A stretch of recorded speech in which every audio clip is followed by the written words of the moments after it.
Pourquoi un café coûte, disons, 3 euros et une console de jeux vidéo des centaines? Eh bien, ce n'est pas du tout un hasard. Aujourd'hui, on va décortiquer ensemble les mécanismes de base, les forces fondamentales qui fixent les prix de presque tout ce qu'on achète. Alors voilà, la grande question. Comment les prix se décident? Qui fixe le prix d'un smartphone, d'un avocat ou même d'une voiture? Eh bien la réponse, elle se trouve dans l'interaction de forces, des forces puissantes mais qu'on ne voit pas à l'œil nu. Non, les prix ne sortent pas d'un chapeau de magicien. En réalité, ils sont le résultat d'une sorte de tension, de duel entre deux forces complètement opposées. On peut voir ça comme les deux grands piliers de n'importe quelle économie de marché. Allez, commençons par le premier pilier, la demande. Pour ça, on va se mettre dans la peau du consommateur, du client, bref, de celui qui achète. Bon, la définition formelle est assez simple, mais elle est super importante. La quantité demandée, attention, ce n'est pas juste ce que les gens veulent acheter. C'est ce qu'ils veulent et ce qu'ils peuvent s'offrir. Le désir tout seul, ça ne suffit pas. Il faut aussi avoir le portefeuille qui suit. Prenons un exemple que tout le monde connaît. Imaginez une toute nouvelle console de jeu. Si elle est affichée à 2000 euros, bon, là, la plupart d'entre nous, on va passer notre chemin, n'est-ce pas? Mais si par magie, son prix tombe à 150 euros, ah, là, ça change tout. On pourrait même envisager de la changer plus souvent. Voilà, cette réaction au prix, c'est ça le cœur de la demande. Attention, il y a une petite règle du jeu ici qui est essentielle. Les économistes ont une expression un peu chic pour ça, toute chose égale par ailleurs. En gros, qu'est-ce que ça veut dire? Ça veut dire que pour analyser l'effet du prix, on fait semblant que rien d'autre ne bouge. Ni les salaires, ni les goûts, ni la dernière mode. On isole une seule chose, une seule variable, le prix. C'est tout. Et tout ça, ça nous mène à quoi? À une règle d'or, une véritable loi de la nature en économie, ce qu'on appelle la loi de la demande. Et franchement, c'est hyper intuitif. Plus un truc est cher, moins on a envie de l'acheter. Et à l'inverse, quand le prix baisse, on est beaucoup plus tenté. Et ce graphique, il illustre ça parfaitement. C'est ce qu'on appelle la courbe de demande. Regardez, sur l'axe vertical, on a le prix. Sur l'axe horizontal, la quantité qu'on est prêt à acheter. Et la courbe, elle plonge. Pourquoi?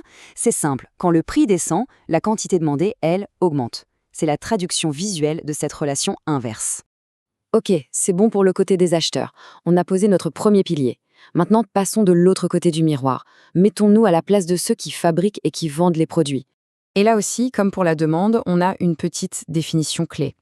La quantité offerte, c'est la quantité d'un produit que les vendeurs sont non seulement disposés à vendre, mais aussi capables de mettre sur le marché.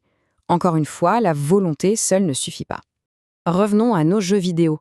Imaginez que les prix des jeux flambent. Pour les entreprises qui les créent, c'est le jackpot. C'est super rentable. Du coup, qu'est-ce qu'elles font? Eh bien, elles sont hyper motivées pour en produire plus, pour embaucher des développeurs, pour investir. C'est la rentabilité qui tire toute la production vers le haut. Mais à l'inverse, si les prix s'effondrent, là, c'est la douche froide. La motivation tombe en flèche. Produire devient beaucoup moins intéressant, ça peut même faire perdre de l'argent.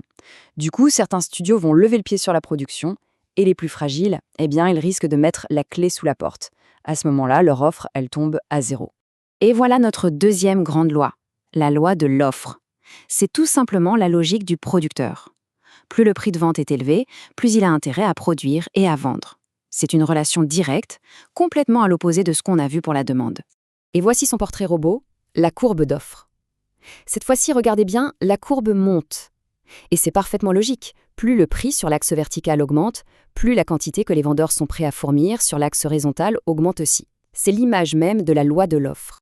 Bon, on a maintenant nos deux personnages principaux. D'un côté, les acheteurs, qui rêvent de prix les plus bas possibles. De l'autre, les vendeurs, qui, eux, rêvent de prix les plus hauts possibles. Il est temps de les mettre sur le même ring.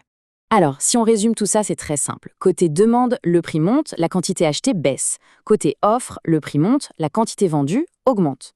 On a donc deux logiques qui s'affrontent. Les acheteurs tirent les prix vers le bas, pendant que les vendeurs, eux, les tirent vers le haut. C'est un vrai tir à la corde. Et voilà le point essentiel. Un marché, au fond, c'est quoi?